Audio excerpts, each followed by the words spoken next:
ask Mr. Prestwich, is this a time for some a member of the public to advocate for a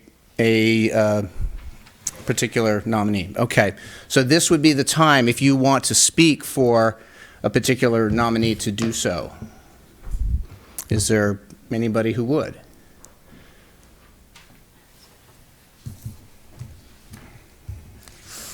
Good afternoon. Lorraine Stewart, St. Helena. And I wanted to say that I think you have three good candidates, and I think that that represents a willingness and interest in working with this council and with this city management. So I'm grateful for that.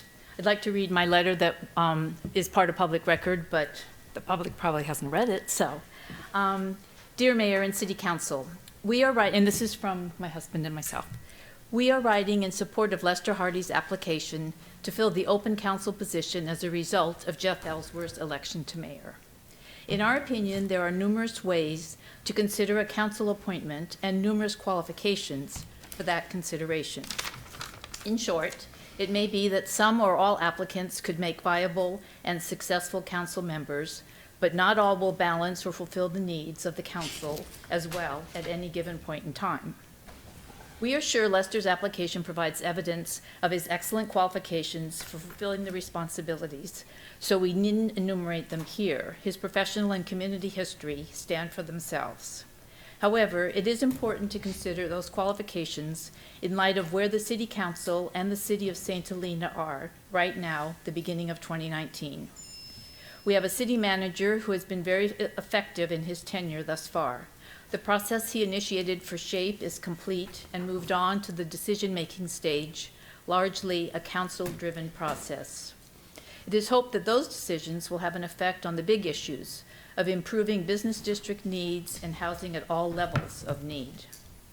With this as your focus, we believe the selection of Lester Hardy gives you the advantage of a new council member who is current, knowledgeable, and ready to work with you immediately. Thank you for your attention, and best of luck. Thank you. Thank you. Thank you.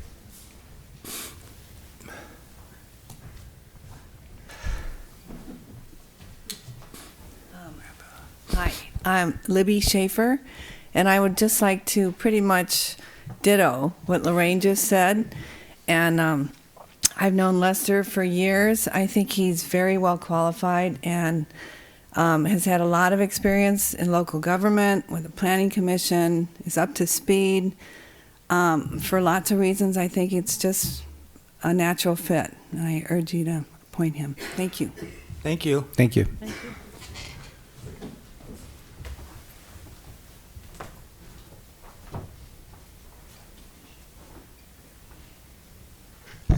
Jay Green, 1516 Oak Avenue, and I too support the choice of Lester Hardy along with Libby and along with Lorraine. Lester, as we all know, has had prior council experience as well as present Planning Commission experience. And in the field of the other candidates who are also very well qualified, Lester, in my view, is the best qualified. Thank you. Thank you. Thank you. I'm not here. Is there any other? Oh, we have some.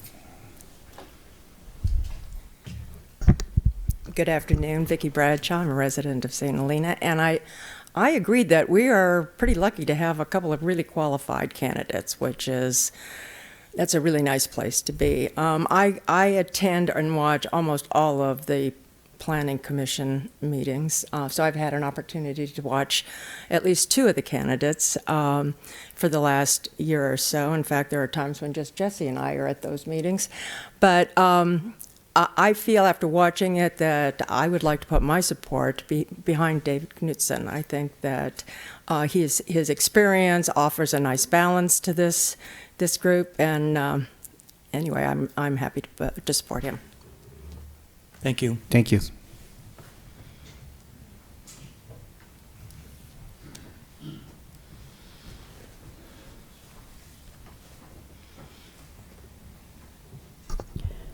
Pat Dell, 25 San Juan, St. Helena.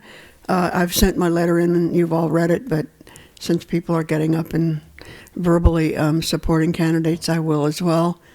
Like Vicki, I have watched Planning Commission meetings for a long time, and I have found David Knutson to be someone who is obviously extremely well prepared. Whenever there's a meeting, you can tell he's done his research.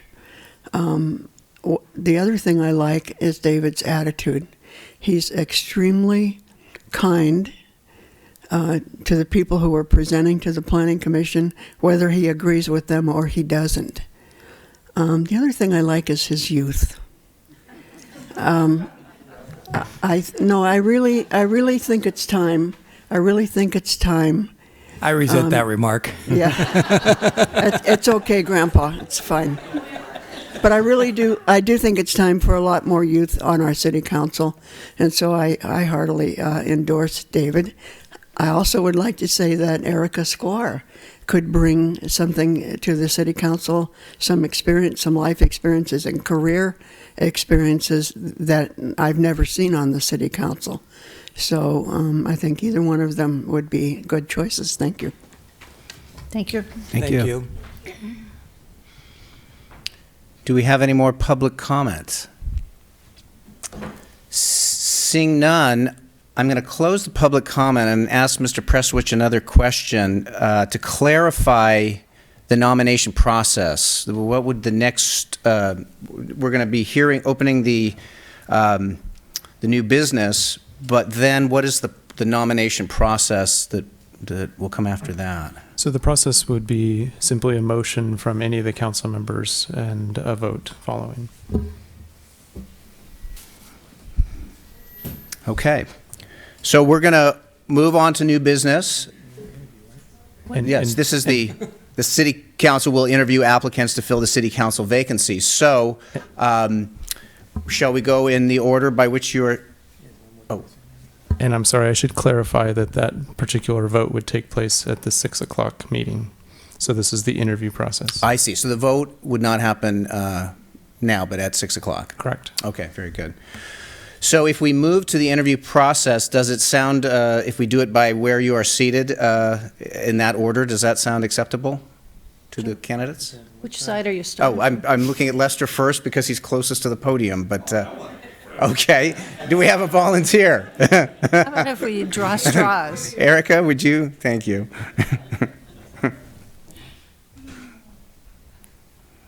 Thank you. I'm very honored to be able to speak before you and apply for this position. I'm also very honored to be here with Lester and David because I think that I believe I'm a very strong candidate, and I also believe they are very strong candidates. So it's very exciting to be a part of this panel of applicants. So I know that you've all read my qualifications, and I just want to focus on what I believe I bring to the council that is unique to my skills. So I'll just start. So just generally, I know it sounds quaint, but we have an amazing quality of life in St. Helena. And I think that raises the stakes for the decisions that get made, because it's so important that we don't get it wrong, because it's so good. So when I look at what the council's been doing and the direction and the strategic way that you're going about your work, that's really exciting to me. And that was one of the main reasons why I wanted to put my name in and apply. I also believe that that it's really important that the city be looking at what the future is bringing and to be prepared, because there are a lot of changes in the world and in our community, and if we don't think about them and don't prepare, then we might get it right, we might not, but if we really think about it strategically, I think we have a better chance of continuing to provide such great benefit to all of all of our citizens. So I would be very honored to be able to participate in the discussions and the thinking of these problems. I think that the more diversity we have from our coming from different backgrounds and different perspectives, the more kind of richness to that discussion. And I think that the more citizen engagement that we can pull in as well, which includes both educating, and I'm sure I'm speaking to you what you know, but I just want to share with everyone that, bringing the education of coming from the citizens up to the council of, what it is that they're enjoying about being and living in St. Helena, and also the council doing, the kind of research and understanding of policy and educating back down to the citizens. And I think it goes both ways. And I think that you all are really doing a phenomenal job now. And I think our staff are doing an amazing job. So I would be very excited to participate in that process. I also want to point out that I am just really thrilled with the increased effort towards transparency and the citizen engagement. And I can say for myself that I am very appreciative of that, and I find it much easier to find out the information that I want to find out and to follow the issues that are important. So particularly for me, my background in my education in community planning and my background professionally is quite unique from what I understand of all of your backgrounds. So I think I bring something that is quite diverse to the conversations. Also, I just want to point out that, as it says in my qualifications, I've worked on quite a few boards. I've also worked for quite a few boards, and in particular consensus building boards. And so I have experience working towards building that consensus and trying to listen to diverse thoughts and perspectives and trying to bring them into the fold and problem solve around them. So I would love to bring that as one of my skills. Also, I value and encourage the education of, like I was saying before, the education of the public. I also value the education that the public brings to us, but I really believe that that there is so much information out there now about what is working and what isn't working in different communities, and our community is so unique in so many ways. I really, and you know this, we can't just take a cookie cutter approach, like, oh, it worked in Healdsburg, so let's just do that here. Like, we are so unique, and yet we can still pull so much from what others are doing, but it really takes all of us to be watching and paying attention and educating each other. So I very much appreciate that, and that you all are doing that. And then finally, I have a deep understanding of land use and planning construction, so I can bring that to the table. My education in community planning and historic preservation, my passion for community planning means that I am very interested in always sort of watching the research, digging in, trying to understand what it is that is having an effect and on the fabric of our community and the nuances, and trying to really dig in and understand that. And so I also think that I can bring that forward in terms of sharing that passion and that interest. So that's what I put together to share with you, and I'm open to questions. Thank you. Are there any questions from the council? I have a question I was going to ask everybody. Unfortunately, you're first. These guys get to sit here and think about it for a while. But and you've touched on this a little. Let me back up and say, first of all, I want to thank the public for all the letters they wrote and the opinions people have expressed. We are lucky to have a very difficult decision facing us. And we can see what you're all like on paper. And you've talked about this a little bit. I'm wondering if you could tell us if there's some particular experience in your background, either your work or growing up, that informs how you approach problem solving and issues, and also how you work with other people in a group. If you want to sit down and think about it for a few minutes, it's okay. I mean, what kind of guides you? Is there something that doesn't quite come out on the paper? Right. Well, I would say that when I'm working with groups in particular, I try to remember to be actively listening, and also trying to understand the perspective that others are coming from. And I'm trying to think of a challenging.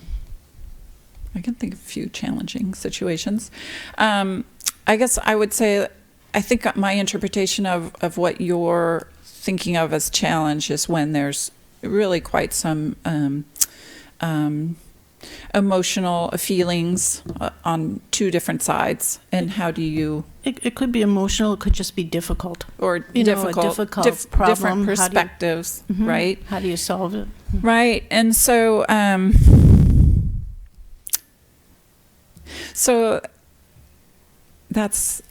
it's very unique obviously for each issue.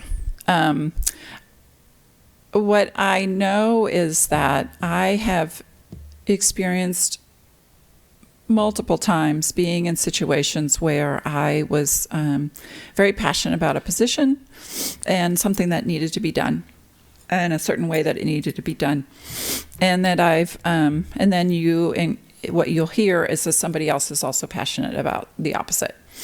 And so, but what's amazing to me is there's not been one time that I have not ended up, that the group has not ended up with a better solution, because of being patient, trying to understand and what those different positions were and where they were coming from, instead of maybe just writing them off as, oh, you're just upset, you're scared, whatever, right? So I've really over the years taken note of how the difference of opinion, no matter what it is, it always brings something to the table that's worthwhile. And so I would say that when I'm working on something that's really challenging, I'm listening. I'm trying to listen for that, to see what it is that can be brought in from every perspective. So then I would say the other thing is that ideally you would find a balance and everybody would get sort of an equal benefit. But then you also think about the fact that, do you go for what 90% of the people want, folks are advocating for, or what the 10%, and is that 10% a minority that's not going to be listened to ever because they're a minority. And we do have an obligation also to be listening to and understanding the perspectives of folks who are not in the majority. So I think there's a balancing act. I couldn't tell you for sure, but I think in every instance there's a balancing act between what it is that the community is desiring and what it is that provides a benefit to everyone as much as possible, knowing that everyone is going to have to sacrifice a little bit.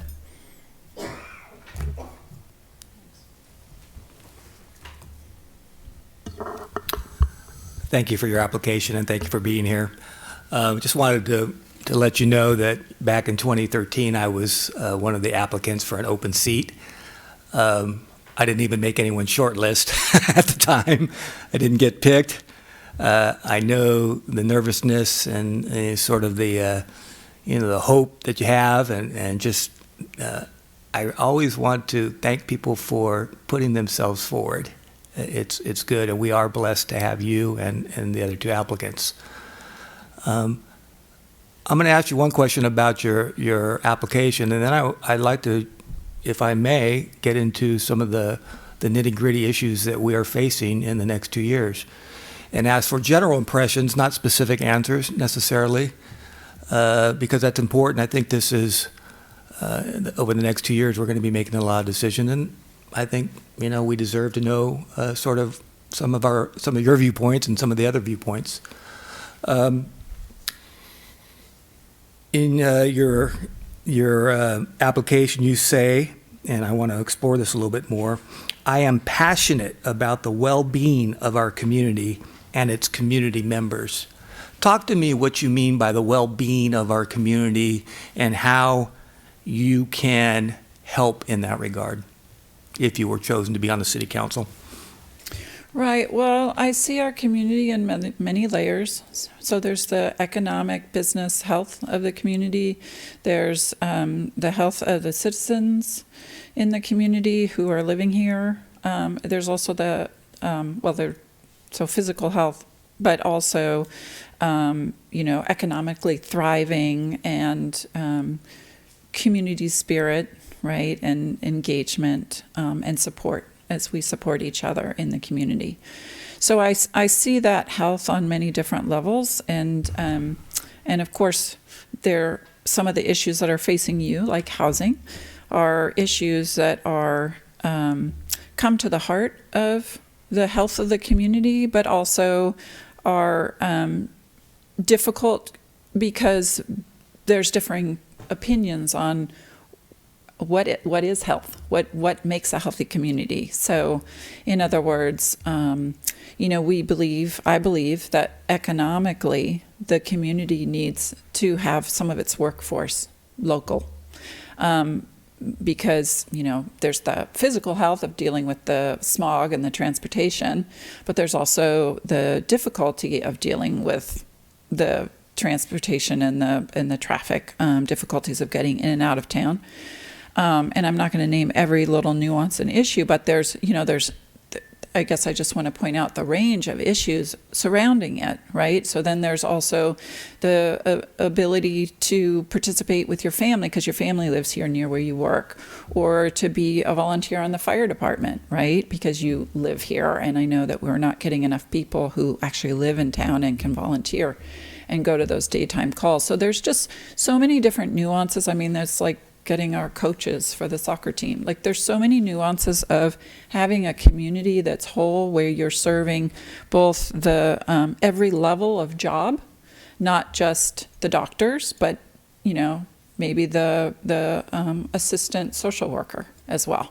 So I think there's a wholeness to that that's very healthy for the community, and so that, of course, is one of the issues that I know is very challenging for us. And I think that moving forward, we really need to be thinking strategically on how we can continue, because that's where our community came from, if you recall, right? So that's why we have small houses and bigger houses, and the neighborhoods have some diversity from historically, because it was developed originally around everyone who came here and worked here.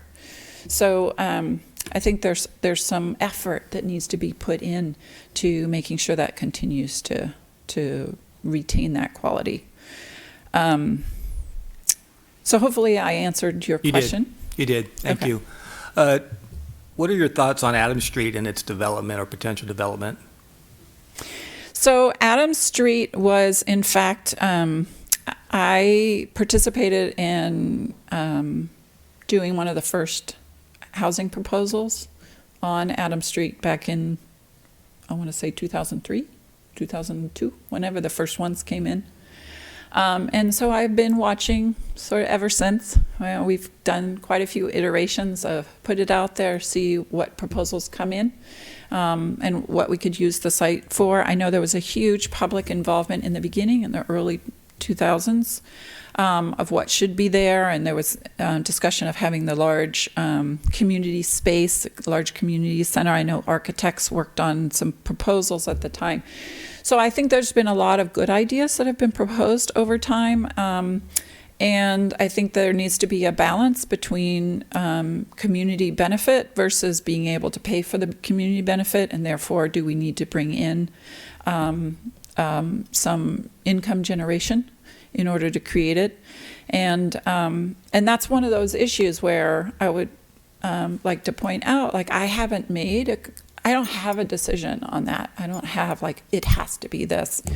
I think And I that's- was not looking for that. So, Right, but yeah. I just want to point out, like, I'm not coming forward to you today with an agenda of things need to be just this way, even if professionally I have proposed things in the past.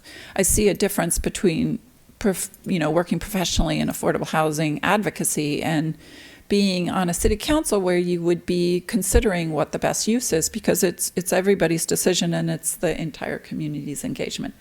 But the one thing that I would say is that I would rather us not negate all of the work that's been done over the years thinking about it. I would like to pull, my preference would be to pull from that rich discussion and thinking that has happened. Talk a little bit about your impressions of how the city is approaching struggles with downtown businesses and what you can add to that never-ending dilemma, to the improvement of that dilemma. So I think that the business community should be leading the effort. And then if there are things that the city can do to assist, I think it behooves us all to participate in that.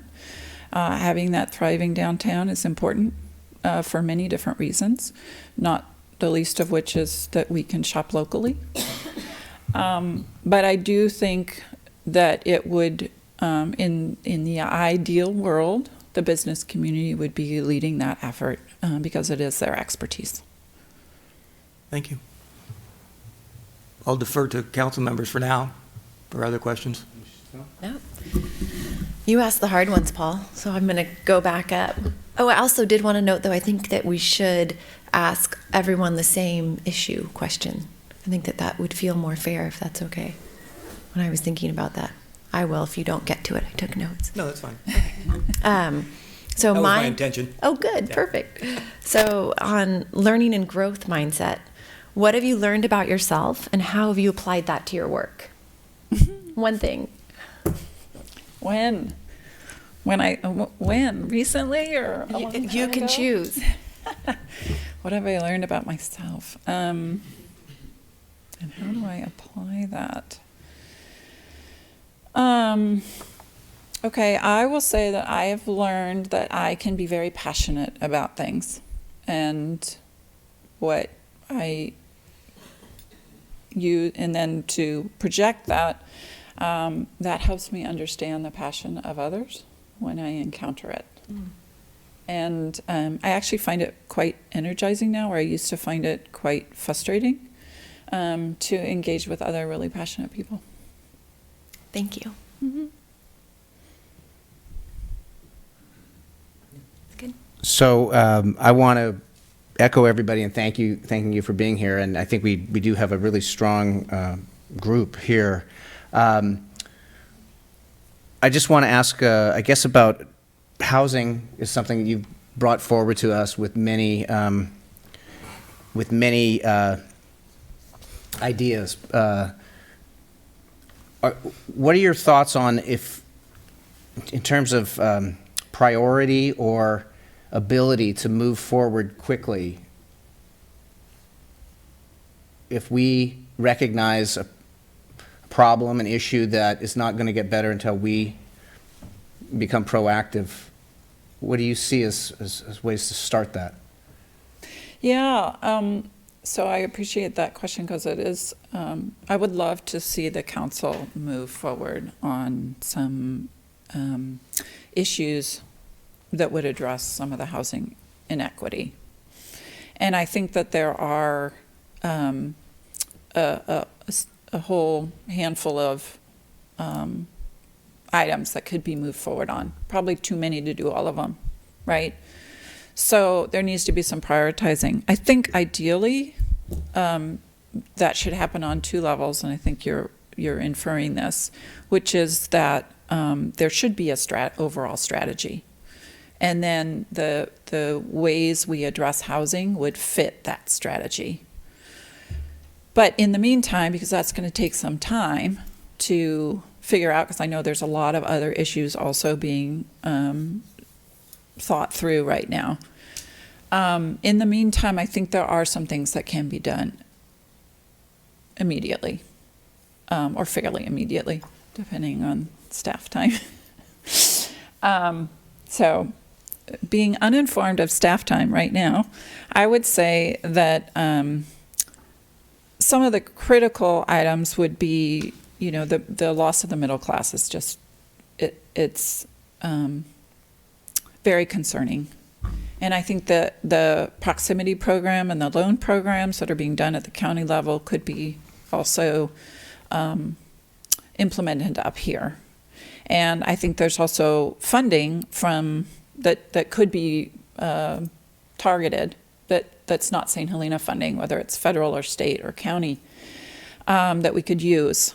And I'm not confident that it would make a huge shift. I mean, in fact, I'm confident it would not make a huge shift, but it could make a difference for a few families, and why not do it if it's not too difficult to get started?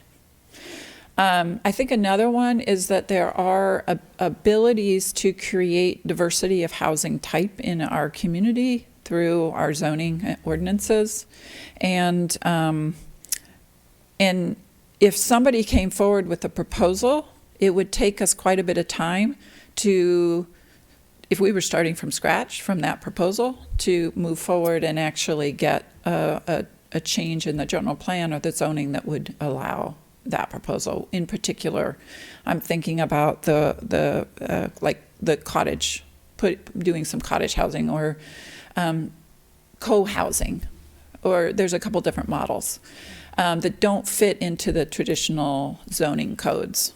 So I think we could make those changes. There are other communities that have ordinances that can be used as examples, and also have examples of how it has worked in their community, that would give a developer, would probably a market rate developer, but would basically say to them, look, we are friendly here if you are willing to bring forward a proposal like this, because we've already taken the first step.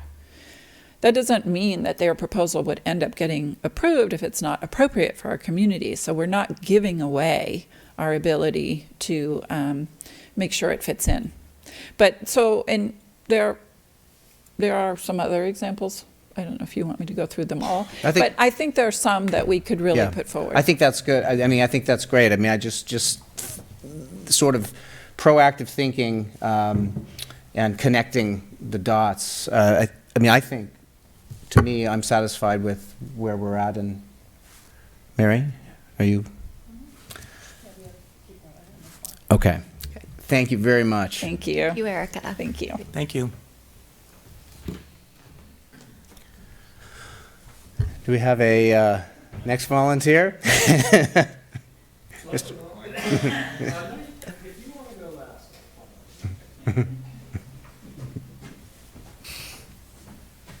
I'm David Knutson, and I apologize that I'm wearing my puffy jacket, but it's quite cold in here, and so I think I should have worn a sweater or something today. But this also plays into a theme that I'll give you a little brief overview.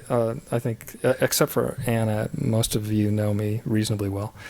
I'm from Colorado, and I actually spent 3 or 4 years when I was in my 20s living in mountain towns in Colorado. So I grew up in Boulder, a university town, and I spent a year in Steamboat Springs, Colorado, and then I spent a couple of years in Telluride. And those were towns. Steamboat was originally an ag town, ranching town, which then the overlay of tourism on top of the ag town there. And Telluride, of course, was a mining town. And I think the last active mine there closed in, 76 or something. But then, of course, the tourism overlay on top of that. And I think we're sort of in a similar position here. When we first moved here, I was sort of surprised, like, oh my goodness, this reminds me of Telluride. I ride my bike around the streets. I see everybody I know. There's a mix of professionals. There's a mix of wine folks. There's people who work in the vineyards. So it's sort of sort of a mix of folks. But one thing that was also quite similar is there's an amazing amount of construction activity in our town, given the size of the town, and that was also very similar to what I used to see in Telluride. So there's some unique challenges that we have, and we moved here specifically to come to a family-friendly environment. We've been living in the city. We've been in California for about 25 years. We've been in California for 25 years. About half that time we were in the city. And my wife was like, we must go to a place that's a little more family-oriented, kid-friendly. And we toured several towns. We didn't want to be in the suburbs. We wanted to be further out. And so we toured some towns in Sonoma and Marin. And we came here. I was somewhat familiar with St. Helena, but spending a couple of days here where we just saw kids wandering unsupervised in the streets, it was a lovely thing to see. We saw people using the ball fields, and in San Francisco, wonderful museums, right, but really scary ball fields for children because you'd find all sorts of sharps and just, unpleasantness. And so we picked up stakes and moved here, and it's been great. We've really enjoyed being here, and our kids have thrived in this town, and I feel like I've thrived in this town as well. So I really am appreciative to this town, and I was very happy to be engaged and involved in the city government by first volunteering for the Planning Commission. Was happy and to be selected, and it's been a interesting, and I've had to apply brain power to it, and I've enjoyed doing that. And my background is in originally finance and economics related. I did a lot of spreadsheets when I was very young, and more recently I've had sort of financial real estate ventures, but I primarily have been a software person throughout the years. I've been in Silicon Valley, and I've been both on the business side and then on the development side, and that's where I am today.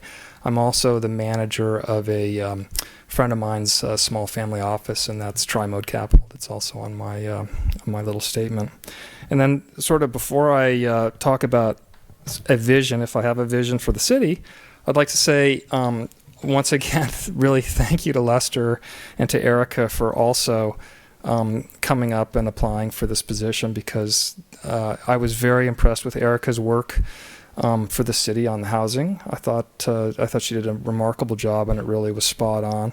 And I have to say also Lester's ability to sort of understand the underlying land use principles that really I have no idea about on planning has also been extremely helpful. So I think both those guys, I'm friends with both of them, and I think they're also, they both have good judgment, and they're, I think, have been very helpful to our city as a whole. In terms of things that I care about in St. Helena, I think there are really three. They were in my statement. One is that I think the city should still continue to help foster community in town, and I've been very impressed with the work that the Parks Department has done, for example, with the Christmas time and those celebrations. I think that's a way that we can continue the ice skating rink, continue to create community. I think it's necessary to do.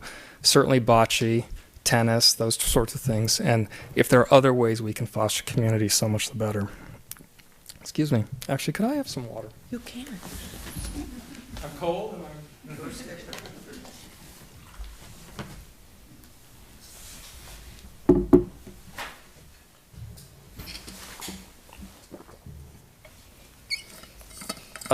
The second is, I really think our town will be better off. It can be better off if we can have what I call a full spectrum community. I want to have low income folks. I'd like to have moderate income folks. I want to have middle class people. I don't want this town to be ghettoized by only second homes and only wealthy folks that can afford to live here. We have to do innovative ways, if we have to support and encourage people who work here, who want to live here, that may not have the means that other people have in order to be part of our community, because that is, as a society, I think we're all much better the more that we can interact with folks that are not identical to us or may not have the same opportunities as us. It's good for them, it's good for us, and it creates a more cohesive society. So that's sort of one of the things that I feel very strongly about. And fortunately, the city's in a place now that it can do some things that maybe a couple of years ago it couldn't. And then finally, being from Colorado and thinking about what would be a perfect addition to this town, I really would love us to have more accessible open space and walking trails. I see so many people in the mornings walking along the streets in our town, elderly people, older people.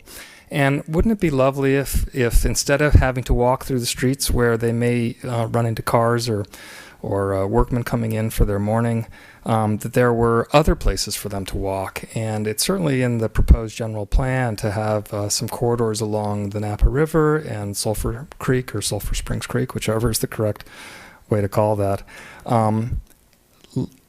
One of the things I like about walking trails compared to multimodal trails is that walking trails are both easier, cheaper to construct, and they also can be more environmentally sensitive, so that they don't need as much width in order to create. And I think that could be something great for our town and for visitors to our town that would make us unique if we could do some of those things to open access to the open space that's around us. So I'm happy to take any questions. Thank you. Is it all right if I go? Yes. Because I just got so excited. I see that vision. I love it. I love the walking paths. But so I could see reading through your interview, but I just wanted to hear, what do you think your strengths? What are your gifts? That's not the question I was expecting. So the question I was expecting would be like, what did you learn and where are you today? So I'm a pretty analytical person, sort of by nature. I tend to,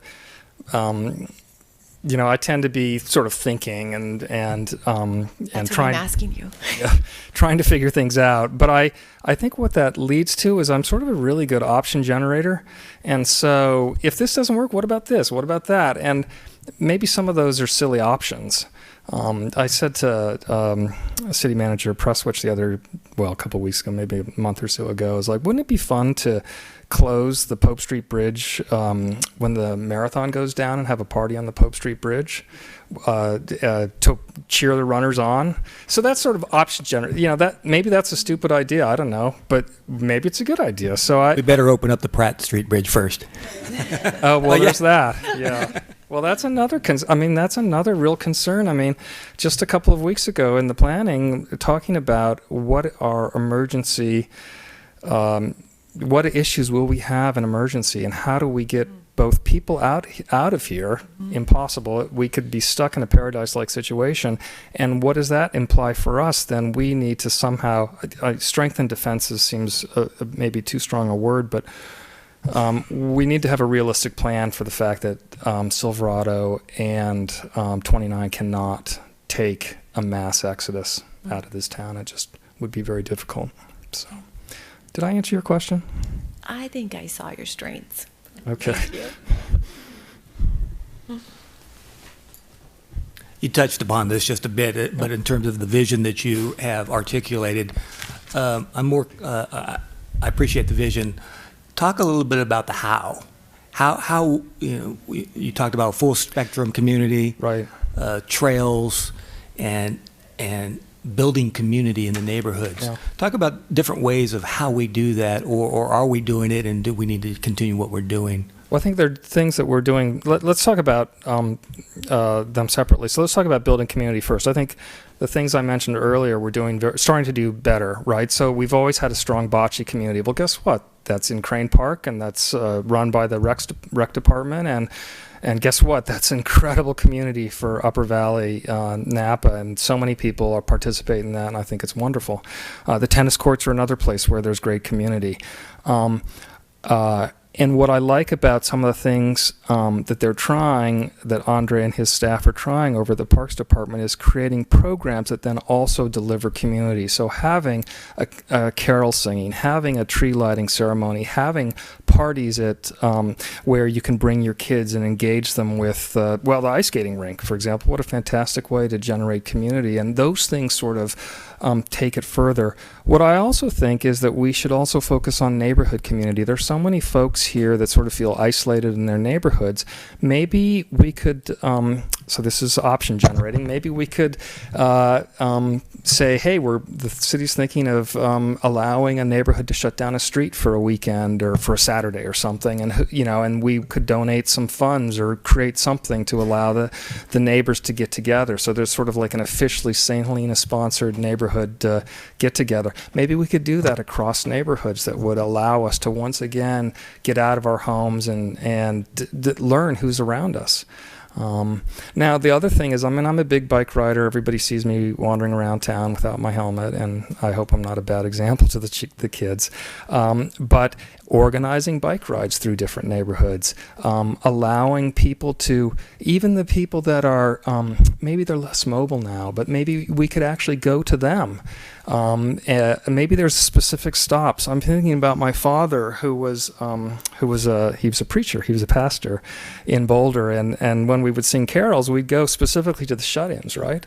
So maybe there's a way that we could take sort of a bicycle tour around town where we're specifically stopping at places where the people can't get out. Whether it's nursing home or whether it's folks that are actually trapped a little bit in their homes. So those are some community aspects of town. And then the third thing, from a housing perspective, I really believe that we'll have to devote some muscle in terms of financing. But I think there's a couple of ways to play that. For example, you can, you can in Colorado. I don't know if you can do it in California, but you could do something where you could create some deed restriction housing where people are allowed to buy into homes, but they can't get the full appreciation of the home. And therefore, it's really aimed at a middle class. And even if it churns over, it'll still be a middle class person. About 20 years ago, maybe, I was involved in Habitat for Humanity, and I did some building with Habitat for Humanity, which is great, right? Fantastic. But unfortunately, for a while, it tended to attract some sharks, and if people would flip the home, or they would get dead on the home and lose their home. And so I think you have to have some codicils that allow people to actually continue to have some responsibility to the home. You can't just say give them a home or have some sweat equity and allow them to participate. But I think it's not just a problem for low-income housing. I think it's really we've got a middle-class housing problem, and it's a bigger problem than St. Helena, but there are some steps we can do that I think would be very, very good for us. Out of fairness to all of the applicants, talk a little bit about your thoughts on Adams Street and the struggles with businesses downtown. Yeah, a really, really interesting, both really interesting questions. Maybe we'll start with Adams Street first. To me, I thought the SHAPE committee, of all the things that I've seen from proposed for Adams Street, I thought the SHAPE committee was sort of more on it. I know it was sort of outside of their absolute purview, but I know that there were some options generated and thoughts spoken to Adams Street. To me, I would like to, whether we need to formalize a further SHAPE effort, but I would like to see some civic aspect to Adams Street. I think it would be a mistake. It's a big parcel. I think it would be a mistake to, exclusively sell it. It could be used. I think the SHAPE committee was, a portion of it would be civic elements, a portion could be housing. It seems to me that it's a real opportunity for us to do something innovative. I'm not so excited about a commercial there, but it's really up to the community. It's not my say. It's the community's say, and I think that we need to learn, with some option generating, we need to learn what the community would like to see.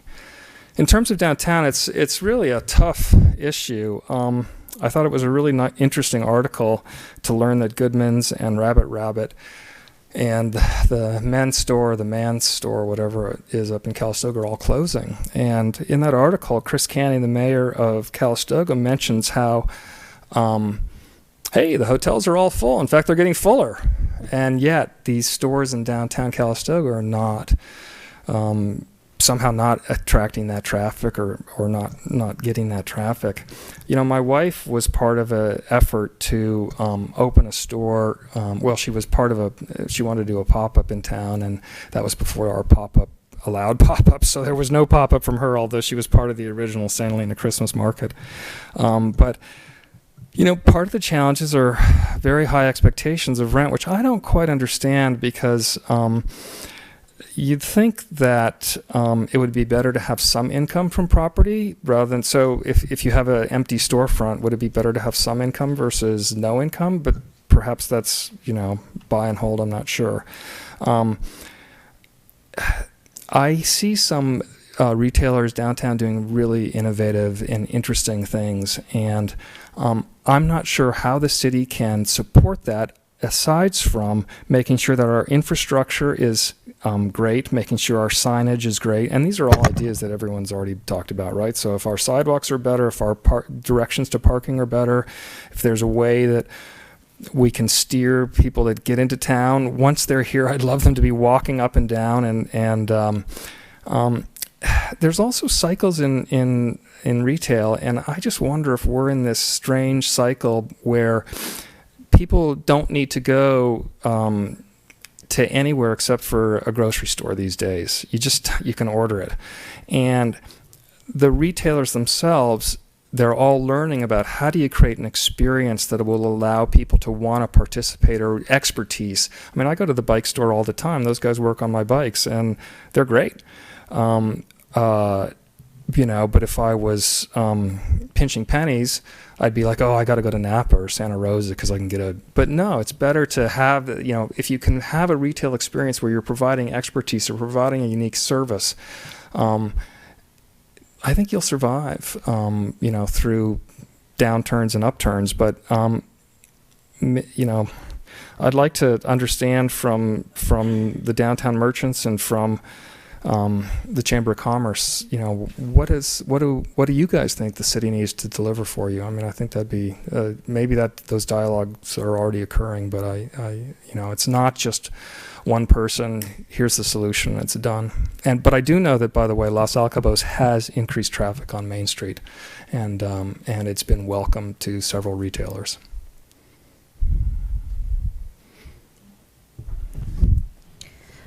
I think you answered the first part of my earlier question, where you're basically an analytical background option generator kind of person. For better or worse. What about working with other people in groups? I mean, you were placed in the position of put you on the Planning Commission right at the beginning of a very contentious issue. I think your very first case. How do you approach stepping in, working with a new group of people? Well, I mean, I think, as I think I stated in my statement, first of all, we have to respect all voices in our community, right? And I think people know if they're not being listened to or paid attention to. And I think in the CIA project in particular, we needed to create a process where it wasn't a fait accompli, where we understood what the residents, neighbors in town wanted from the CIA or didn't want from the proposed project. And so I think that we have to create an avenue that allows for voices to be heard and to respect those voices regardless of the opinion. Now, when you're in a small 5-person, what's been interesting about being on the Planning Commission is with the Brown Act, it actually limits your ability to collaborate with your fellow commissioners. Now, there's good things about that because it means that there's no backdoor deals. That's really good. The bad thing is that you can't actually come to sort of a consensus. It's all consensus is in front of the public. But I think it's intimidating for people to get up to this microphone and up to this dais. And I've encouraged people to come, and I've encouraged people to write letters, and sometimes they do, and many times they don't. And so if we can create forums or processes like the SHAPE committee, maybe informal surveys, talk to everybody that goes to the ice skating rink, do a community survey around town. One of the things, as in part of my idea generating phase, I went to the tree committee and said, let's do an inventory of all the trees in town. Well, the tree committee was abolished, and so no inventory was created. But wouldn't that be if you know what's going on, and then you can say, hey, guess what? We've got 13 heritage trees, or is it 15? 13 heritage trees, but guess what? We have to think about how do we incentivize our town to safely continue to have this beautiful growth in our town. I think it's really an attitude. I mean, I see so many people. I talk to people at Sunshine, at the coffee shop, both coffee shops, all three model as well. if you're engaged with the community will be engaged with you. If you're not, I think it's really, really tough. And one of my thoughts that I mentioned to the city manager the other day was maybe we should put a couple of the police officers on bikes, make them more approachable. It's a small town; you can easily get around. So. I'm just going to ask one quick question. I know we've got to kind of move forward, but seeing your background in both finance and IT or software on the private side, do you see an ability to bring some of those skills to the municipal side, the finance, being able to see how things work and look for efficiencies or opportunities on the municipal side as you might on the private side? Yeah, interesting. Probably not from an efficiency perspective. I think those that serve in government probably would have a much better understanding of that than I do. But I certainly can, read a P&L or a public P&L. I mean, one of the interesting things about St. Helena is that over the years, in order to balance the budget and manage the resources that we had at the time, we underinvested. And if you had done a P&L for the town, you would have seen that the value of the roads keep going down and that you need to invest in those roads in order to maintain that, maintain that asset. And I think maybe that's my thinking from a business perspective is, a lot of things boil down to numbers. A lot of things don't. But if they do boil down to numbers, it's sort of stuff comes obvious. I mean, there's been a discussion about is the city behind in its payroll contribution for retirement benefits, and apparently all cities are behind. But the question is, what is the curve for how fast you have to catch up? And I know there's some guidelines from the state. We should be in the middle of the pack from my perspective. But those are the things. In terms of efficiency or things like that, Mr. Mayor, probably not. But in terms of sort of other aspects. And I've also talked to some staff about some of the IT issues.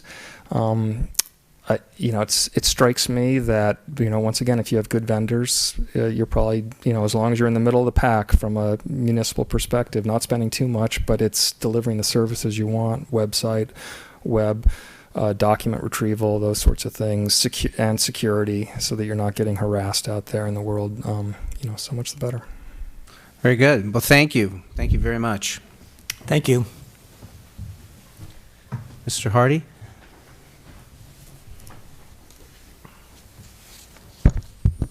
Ellsworth, members of the council.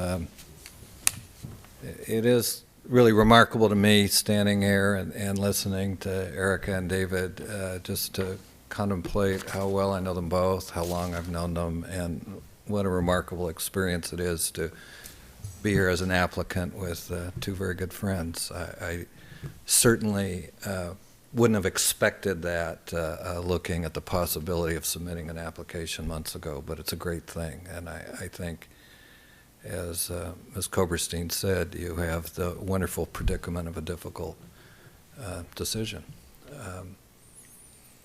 I'm delighted to be here. I'm delighted to be a part of this community. I've been reflecting a little bit on so how I got to be here, and those who've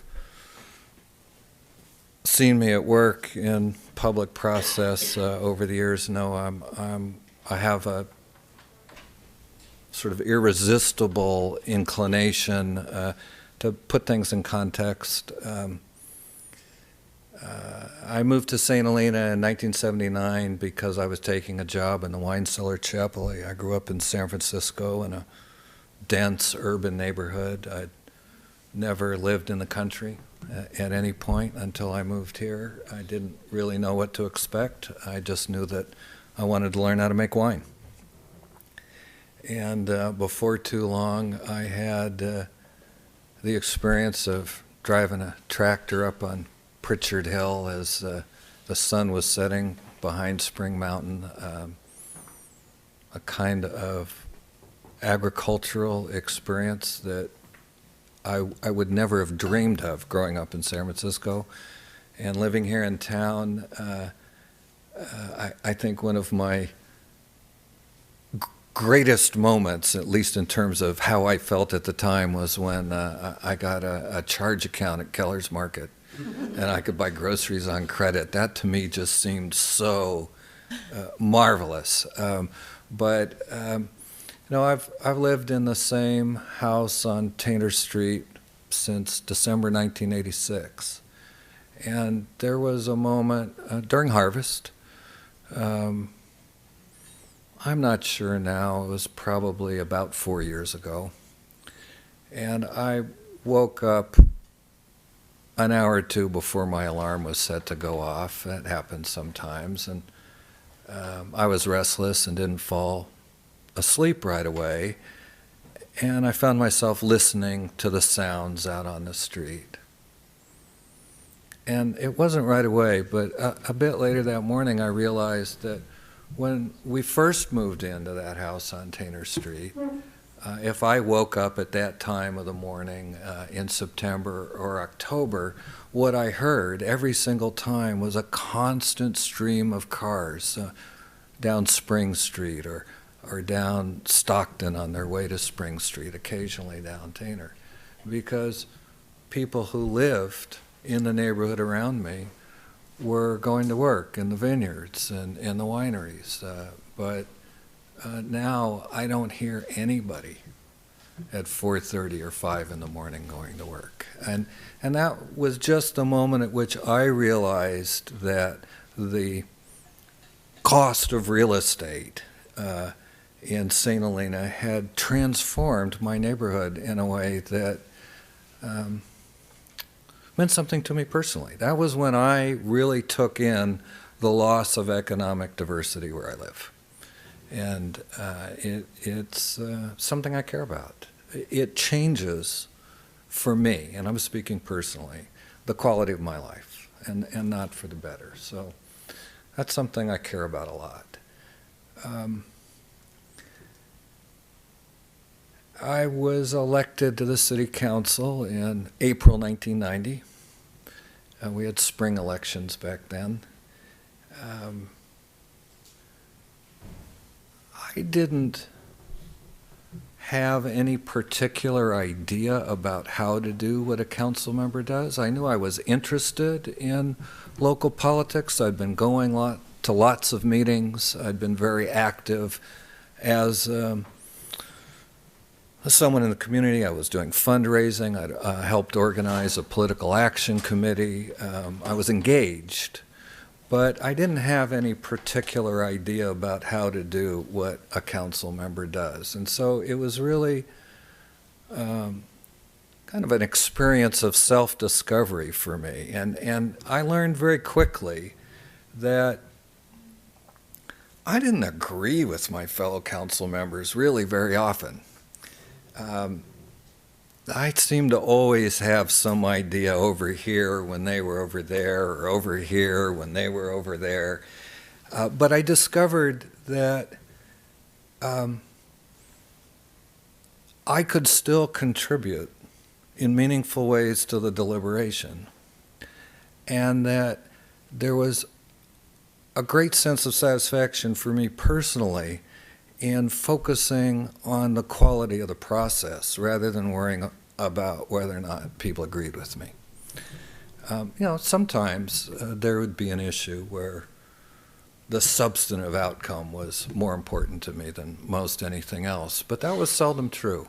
Most of the time, what mattered to me was that we identify the problem and describe it in a way that everyone understood, and that when we spoke to each other and to the public about what we thought the solution was, that the ideas were well articulated, that the right questions were asked, that we were all working together in that deliberation. And I discovered I had both a skill in doing that, and also that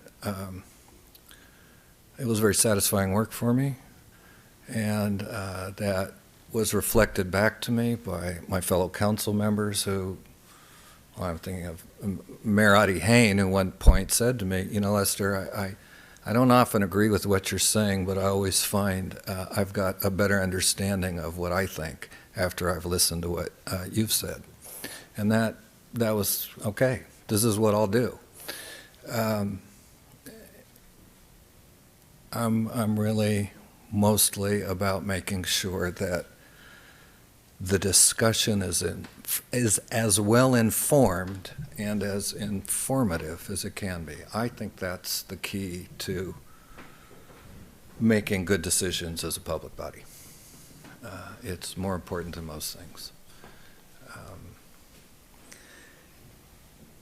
There's another element that I think is closely related, and again, this is something I just discovered by doing it, which is that I have a talent for working with other people to synthesize the ideas that are presented, and it tends to work towards bringing people together. So that whether we agree or not, we're satisfied with the group decision.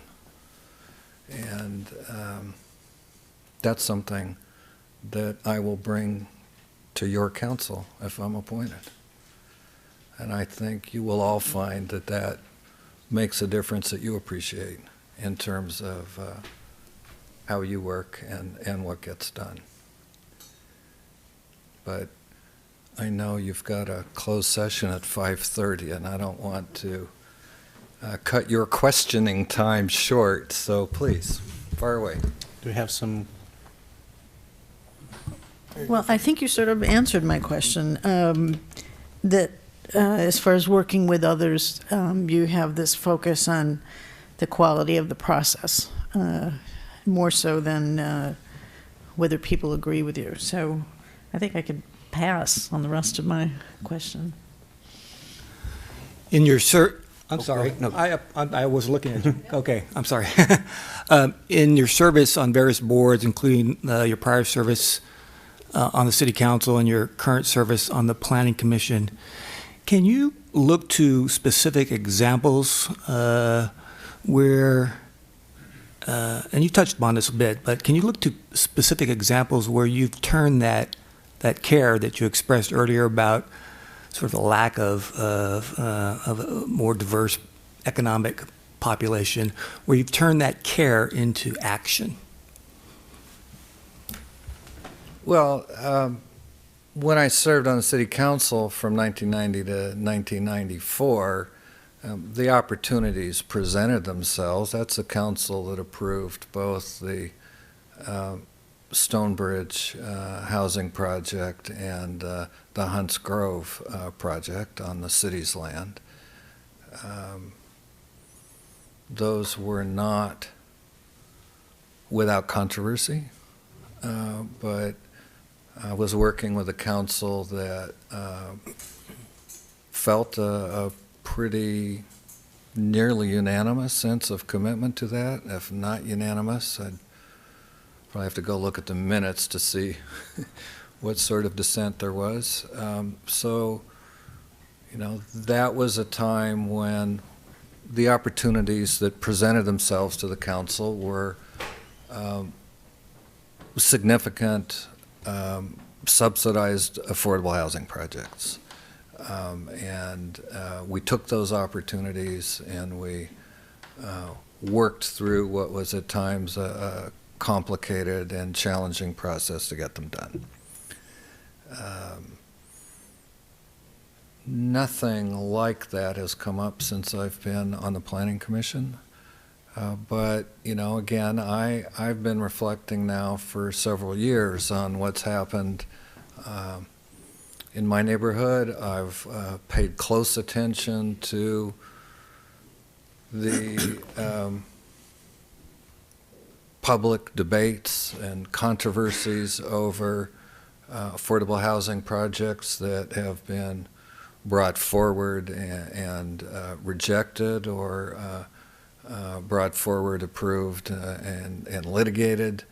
And one of the things I'm convinced of is that we really do need, for not just in terms of the ideal that David articulated so well of having economically integrated neighborhoods in a whole economically integrated town. That is the ideal.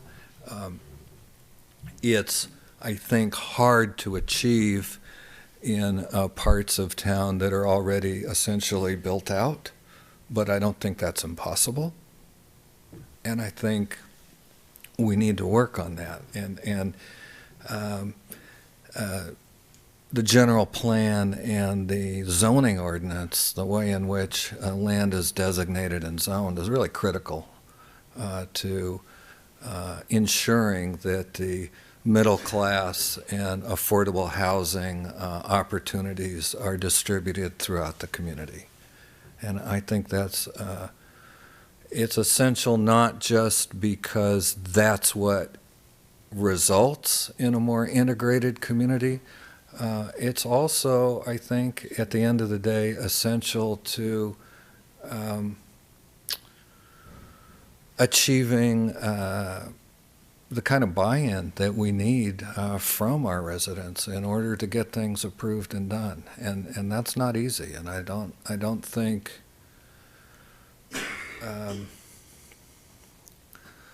I think it's important not to underestimate the difficulty of it. It's a real challenge, but I think the complaints that in the past have been articulated,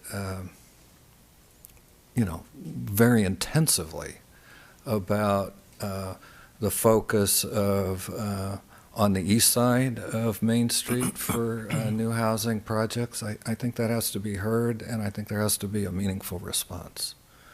And I think, and at the same time, I'm well aware of all of the times in which even something as simple as the split of a large parcel into two parcel on the west side has been rejected by previous councils because it was deemed an unattractive increase in density out of keeping with the existing character of the neighborhood. We have a lot of obstacles built in to achieving that kind of result. Let me stop you there. Yeah. Just add fairness to the applicants. The other two questions I asked them are your thoughts on, their thoughts on Adams Street and then the downtown business situation. Certainly. And I know we don't have much time, but I wanted to give you an opportunity to answer those briefly. And I know Anna has a question or two. Okay. So Adams Street, I think, is a perfect example of a subject where, from my perspective, it has to be seen in a larger context. I don't think there's any kind of significant development on Adams Street that can be evaluated without considering the larger challenges of traffic circulation and mitigation of traffic impacts. I don't know what a traffic consultant would tell you today, but in the early 1990s, the City Council was told repeatedly that our worst functioning intersections were on the Adams Street corridor at Adams and Railroad and Adams and Main. And new development in the Adams Street corridor could only exacerbate the problems there unless additional circulation was developed. And I've also seen repeatedly that the proposal for new and extended streets comes with its own controversy and opposition. So for me, in some ways, talking about a particular project for Adams Street is a bit like putting the cart before the horse. I think there has to be a real commitment to the approach that the city is willing to take to circulation before you can then evaluate how to address the environmental impacts of an Adams Street project. So that's that. Say more if you have additional questions. No, that's fine. Thank you. With Main Street, what concerns me the most is the tendency of a lot of the comments and proposals that have come forward to focus on ways to bring more visitors or tourists to Main Street to patronize the businesses. And it's been largely, in at least when I've been present to hear the discussion or when I've read about it, it's been largely about making Main Street either more attractive to tourists or more accessible to them. It seems to me really important that the vision of Main Street that we try to implement is one that seeks to make Main Street attractive both to residents and to visitors. I think the two need to be integrated. I'm not such a visionary that I can spin out a bunch of ideas on how to do that, but I think that's where the discussion really needs to begin. I'm concerned about the emphasis on visitors without a lot of consideration to what that means for residents, because I think if Main Street becomes too much visitor-oriented, then the only function it serves for the residents of St. Helena is tax generation. And there's not a whole lot of motivation to accept the impacts of more visitors and more traffic and all of that if all we get out of it is a better budget. I think there needs to be something that draws the residents to Main Street as well as the visitors. And I'm pretty sure that our businesses do best and may perhaps only do well at all if they're attracting both. But that to me is the key. Thank you. Hannah? My question is on difficult conversation. Put that on. Tell me about a time when you've had a difficult conversation. How did you approach it and what was the outcome? Well, I'm going to avoid the Leave me out of Difficult it. conversation. inclination to think of married life, and Safe. I'll refer instead to my experiences in public life. I think almost certainly the most difficult experience I had serving on the city council was the one that led to our first water agreement. That was a discussion about Meadowood. I had prompted the city, had persuaded my fellow council members to appeal a use permit modification that had been approved by Napa County administratively so that the city didn't get notice or the opportunity to comment. We were very much concerned about what that might mean for our water supply. But the response of Meadowood was to propose, knowing that our primary concern was about water, was to propose an agreement that would set a kind of cap on how much water they used. And the question that I saw being presented to the council was whether or not we were better off as a community with no agreement and thus no limit on how much water Meadowood might use, or an agreement that set a limit. But the price for that agreement was dropping the appeal. I don't think I really knew how I was going to vote on the motion until the roll was called. It was that difficult. And the conversation with my fellow council members wasn't so hard. It was a conversation with members of the public. But at the end, I explained my thinking as best I could, and moved on knowing that I'd made the best decision I knew how to make, and that, that I had to accept the consequences. And that's certainly how I approach the difficulties of that sort when they come up where you sit. Thank you. Thank you. And I'll quickly ask one question about whether you see opportunity for a dialogue with the county and the other cities for regional collaboration on our issues.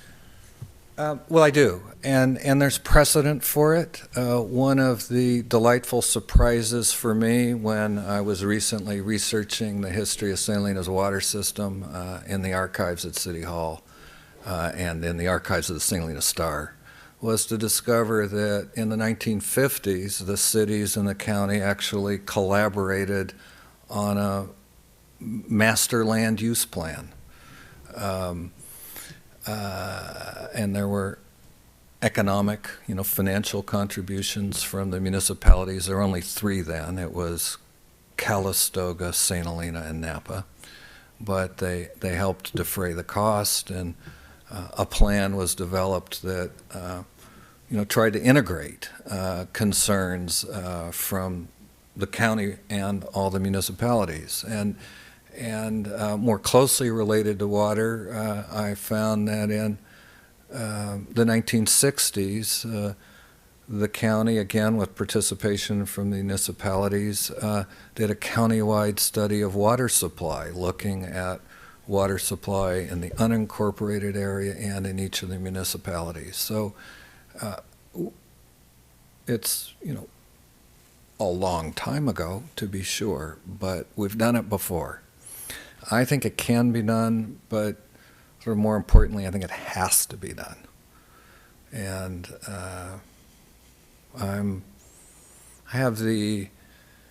I bring with me the asset, if you will, of having been working with county officials professionally for over 20 years. So I think I can do a lot to assist in any effort that this city undertakes to engage collaboratively.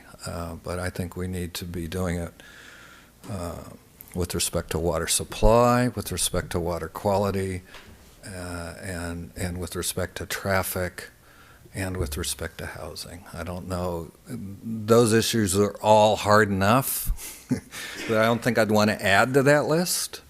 But there's not a single one of those I'd take off it. Thank you. Thank you. I think this group deserves a round of applause. Are we lucky to have such great applicants in our community?